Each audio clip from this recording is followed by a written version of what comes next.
안녕하세요. 저는 동네에서 작은 만두가게 하나를 운영하고 있는 여자입니다. 결혼을 한 해에 저희 큰아이가 태어났으니 제가 결혼을 한 지도 어느덧 5년 정도가 되었네요. 저는 제 일에 아주 자부심이 큽니다. 동네에서 만두를 팔기 시작한 건 정확히 3년 정도가 되었는데요. 취미 삼아 시작했던 일이 조금씩 제 주변의 사람들을 통해서 입소문이 나기 시작하며 본격적으로 동네 장사에 뛰어들게 된 것이었죠. 저는 어릴 적부터 참 만두를 좋아했어요. 한국 사람들 중에 만두 싫어하는 사람이 어디 있겠냐마는 저희 친정 어머니가 만두를 정말 예쁘게도 맛있게도 빚으셨거든요. 그 덕에 집에서도 어디 대단한 지역 명물 만두를 먹은 것만 같이 늘 맛있는 만두를 쉽게 접할 수 있었고, 어머니 요리 솜씨가 만두뿐만 아니라 다방면으로 좋았었기 때문에 제가 자연스럽게 친정에서 어릴 적부터 요리하는 것에 매력을 느꼈었어요. 마냥 식사로 한 끼 내놓는 게 아니라 어떻게 보면 보다 예쁘게 그리고 먹음직스럽게 밥상을 차려낼 수 있나 하는 즐거운 고민을 하게 되면서 좀 더 다양한 방법으로 저만의 요리 스타일 구축해 나갔던 것 같아요. 딸은 친정엄마의 요리 솜씨를 닮는다고 하잖아요. 저 또한 친정엄마를 닮았던 건지 요리하는 걸 엄마만큼 좋아하기도 했고 또 시도하는 건 처음이어도 곧잘 만들어내곤 했습니다. 엄마가 요리 쪽으로 일을 하시는 것도 전혀 아니셨고 그냥 집에서 주부로 지내시면서 자식들이랑 남편 먹이는데 이 정도로 정성과 재미를 쏟으셨던 것이라 저는 아예 직업을 요리 쪽으로 나가보면 어떨까 싶은 생각을 어릴 적부터 키웠어요. 엄마는 집안에서 능력을 뽐내시는 거 만족하시지만 나는 밖에서도 내 음식을 많은 사람들에게 먹여야겠다는 작은 욕심이 슬슬 생겨왔죠. 하지만 집에서 하던 취미는 그냥 취미로 만족을 하게 되더라고요. 식품영양학과로 대학은 어찌저찌 진학을 하기는 했는데 머리가 점점 자라면서 요리는 그냥 요리로만 치부를 해버리는 게 좋겠다는 생각이 들기 시작했어요. 이유는 단 하나, 돈이 잘 안 벌린다는 소리를 주변에서 듣기 시작했기 때문이죠. 막 급하게 돈을 필요로 하고 큰 돈을 벌어야 하는 것도 아니었는데 그렇게 돈 욕심이 생기더라고요. 뭔가 이왕 일을 하는 거 돈을 좀 더 많이 벌어서 내가 사고 싶은 거나 하고 싶은 일들을 마음껏 사고 하고 싶다는 생각을 하다 보니 돈 안 벌리는 몸만 힘들다는 요리사의 길은 겁부터 먹고 대학을 갔어야 포기를 해버리고 말았어요. 남들은 대학까지 관련 전공으로 갔으면 그냥 밀어붙인다는데 전 아직 늦지 않았다며 미련 없이 그 꿈을 포기해버렸죠. 그 후 저는 전공을 살리긴 살려서 음식 제조 회사에 입사를 해 결혼 전까지 근무를 했습니다. 생각보다 괜찮은 월급과 복지로 일하는 것에 꽤 만족을 하며 살았어요. 왜인지 내 꿈은 원래 직장인이었던 것처럼 진짜 재밌게 그리고 착실하게 회사 생활을 했네요. 그러다가 같은 회사에서 남편도 만났고요. 좋아하는 남자랑 같은 회사에서 꽁냥꽁냥 몰래 사내 연애를 하면서 꽤나 즐겁게 일도 했습니다. 남편은 저보다 4살 많은 궁합도 안 본다는 나이 차이의 상사였어요. 저보다 대단히 높은 것도 아니었고 그냥 단지 입사가 저보다 빨랐기에 승진이 한 단계 정도 높았었죠. 같은 부서는 아니었지만 같은 층에 위치해 있었고 또 둘 다 매번 사내 식당에서 밥을 먹으려 하는 상사를 만나는 바람에 같이 쫄래쫄래 사내 식당에 따라왔다가 자주 부딪혀도 봤네요. 마주보는 자리에 앉아서 서로 눈빛을 교환하며 밥을 먹은 적도 많았고 몰래 사람들 없는 사각지대에서 손도 잡아봤고 흔히 드라마에서 사내 커플들이 하는 설레는 짓들은 다 해봤던 것 같아요.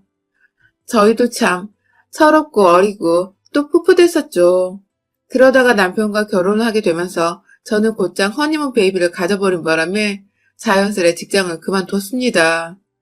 결혼하고 나면 남편과 아이에게 충실하고 싶다는 어릴 적 현모양처 꿈이 있기도 했었고 사실 사내에서 저와 남편의 연애를 까마득히 몰랐던 저희 노처녀 상사가 뒤늦게 저의 청첩장을 받고는 노발 대발 배신감 느껴진다고 어처구니 없게도 절 질타하고 욕한 바람에 저희 팀에서도 제 입지가 그리 좋지 못하기도 했었어요. 한마디로 눈치껏 먼저 사표 쓰고 나가야 하는 분위기까지 가버렸고 그 때문에 저도 사람한테 질린다며 미련 없이 사표를 써버렸습니다. 제 젊은 시절의 추억과 열정을 바친 회사여서 끝마무리가 좋지 못한 것이 참 아쉽고 슬펐지만 제 옆에는 남편이 생겼고 뱃속엔 저희 아이가 자라고 있었기에 크게 개의치는 않았어요. 그렇게 첫 아이가 태어나고 만두 장사를 시작하기 전까지는 집에서 평범한 가정주부로 지내왔습니다. 남편 출근하는 길에 꼬박꼬박 따순 밥도 먹이고 퇴근하면 또 이쁘다고 남편 위해서 거하게 한상 저녁을 차려냈고요. 아이를 키우는 것도 똑부러지게 하고 싶어서 온갖 육아책들은 섭렵하고 정말 야무지게도 육아를 했습니다. 친정엄마가 굳이 도와주실 필요가 없을 정도로 저 혼자서 초보만 치곤 육아가 적성에 맞기라도 하듯 참 유연하게 애를 잘 키웠어요. 그렇게 1년, 2년이 지나갈수록 저는 가정주부로 그리고 한 아이의 엄마로 살아가는 것이 익숙해졌습니다. 하루의 시작과 끝을 밥하고 살림하는 것으로 마무리 짓던 그 삶이 처음엔 아늑하고 평온했지만 갈수록 지루하고 따분하더군요. 점점 제 자신에 대한 정체성을 잃어가는 것 같기도 하고 뭔가 사는 게 왜 사는지에 대한 목표가 없어 한심스럽기도 하고 오로지 남편과 아이만을 바라보며 사는 내게 남편과 아이가 한순간에 사라져버린다면 그땐 나 자신도 함께 사라져버리는 건 아닌가 싶어서 혼자가 되는 게 갑자기 막 두려워지기도 했어요. 한마디로 사는 우울증이 뒤늦게야 서서히 드러나며 제 온 정신을 휘감아버린 것이었습니다. 남편도 저의 변화를 눈치채곤 그때부턴 취미생활이라도 가져보라고 권유를 했는데 주변의 애엄마들 따라서 카페를 다니고 맛있는 디저트를 사 먹고 해도 기분이 도통 나아지질 않더라고요. 그러다가 하루는 친정엄마가 저를 부르셨어요. 뜨뜻한 만둣국을 하려는데 같이 만두라도 빚으며 수다를 떨자고 하시더라고요. 엄마가 제 기분을 맞춰주시려고 일부러 부르신 건 다 알고 있었지만 저도 티를 내지 않고 엄마 앞에서 최대한 더 밝은 모습을 보이려고 노력을 하며 친정에 갔습니다.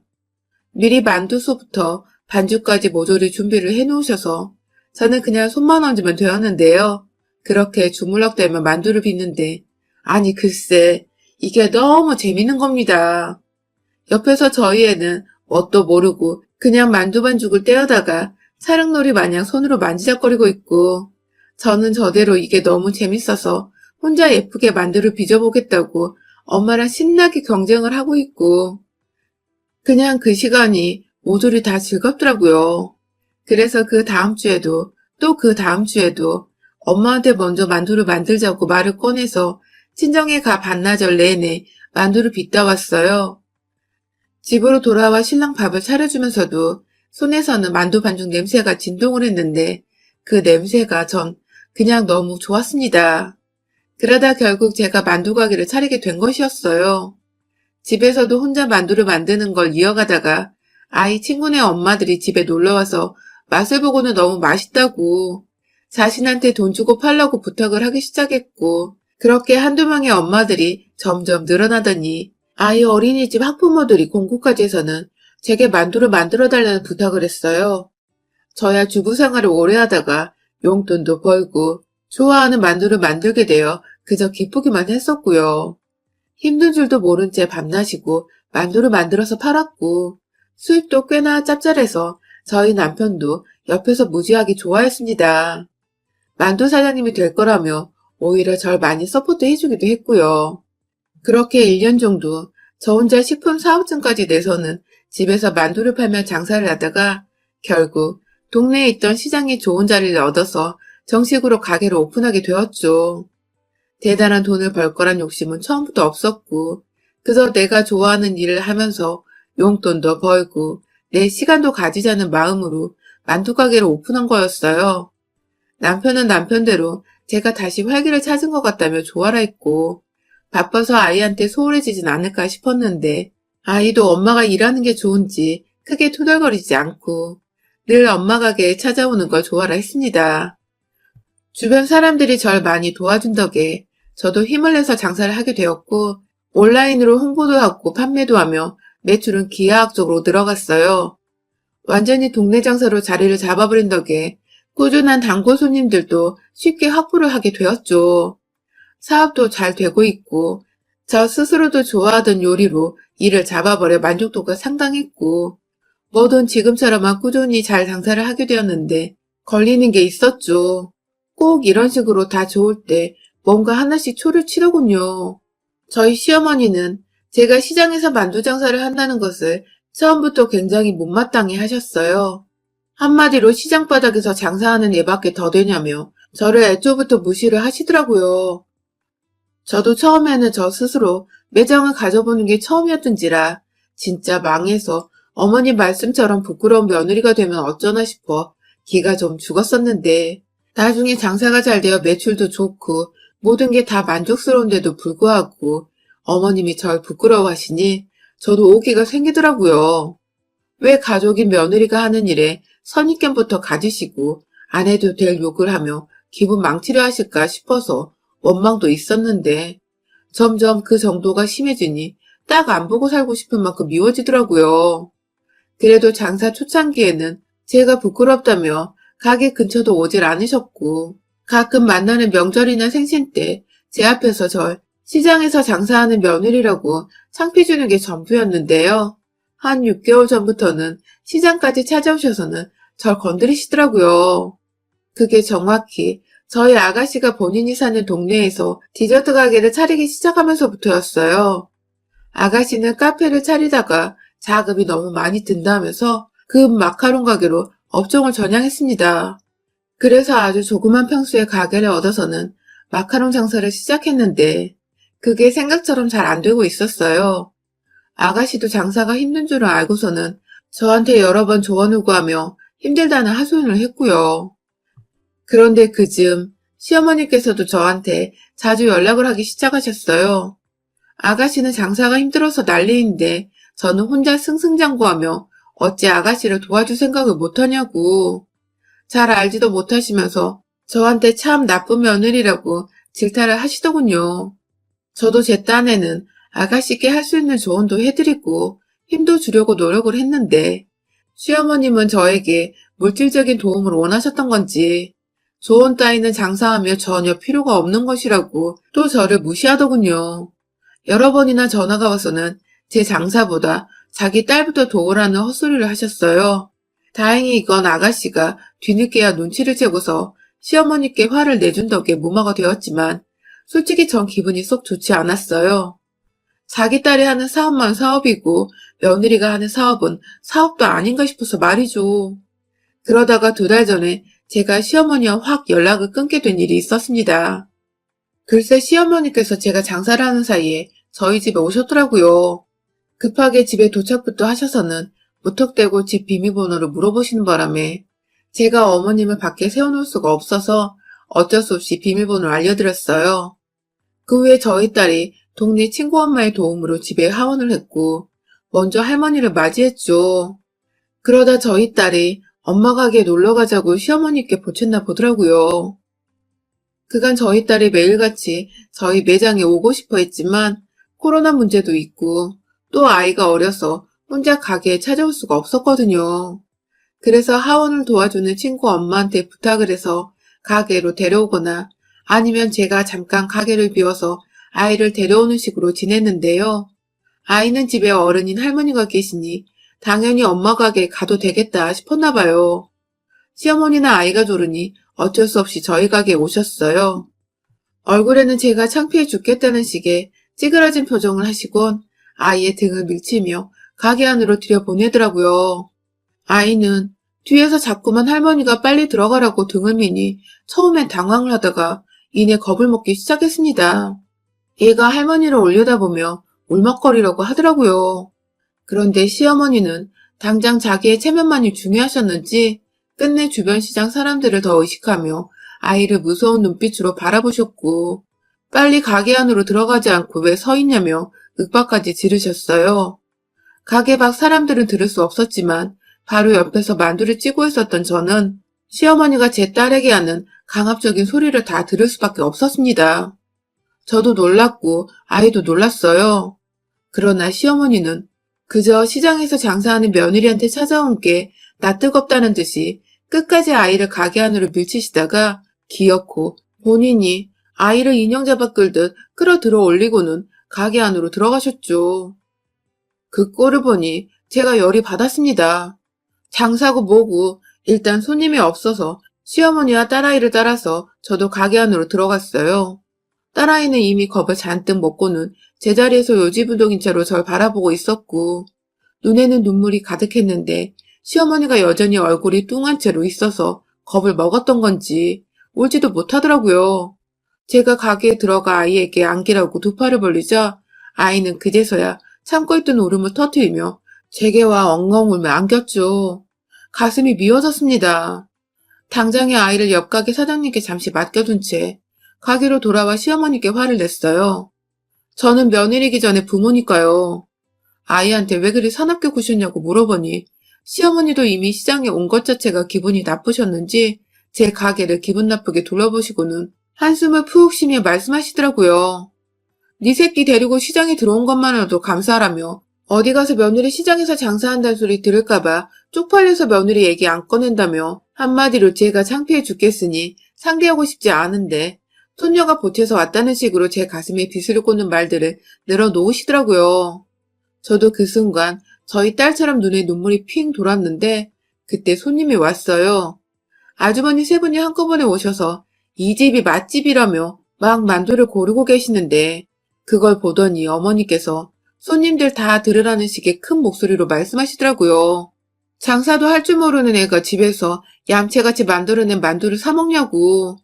이런 곳에도 만두를 사 먹으러 오는 등신 같은 손님이 다 있다며 막 뒤에서 궁시렁궁시렁 하시는데 손님들이 결국 그 소리를 듣고는 얼굴이 싹 굳어버리셨어요. 만두를 사시기는커녕 시어머님이 자꾸만 중얼거리며 자신들을 째려보고 있는 게 부담스러우셨는지 이내 주문도 안 하시고 유유히 사라지셨죠. 남의 장사하는 데 와서는 기분 나쁜 표정으로 분위기를 흐리질 않나.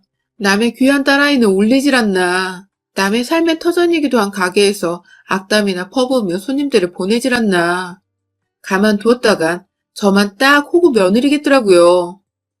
또 오는 손님 나가게 만들지도 모른다는 생각에 당장 시어머니를 쫓아내버리기로 했어요.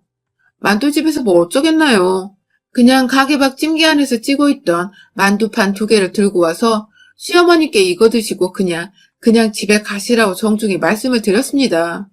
그런데 어머님은 네가 뭔데 날 쫓아내려고 하냐며 오히려 버르장머리가 없다고 적반하장으로 화를 내시더라고요.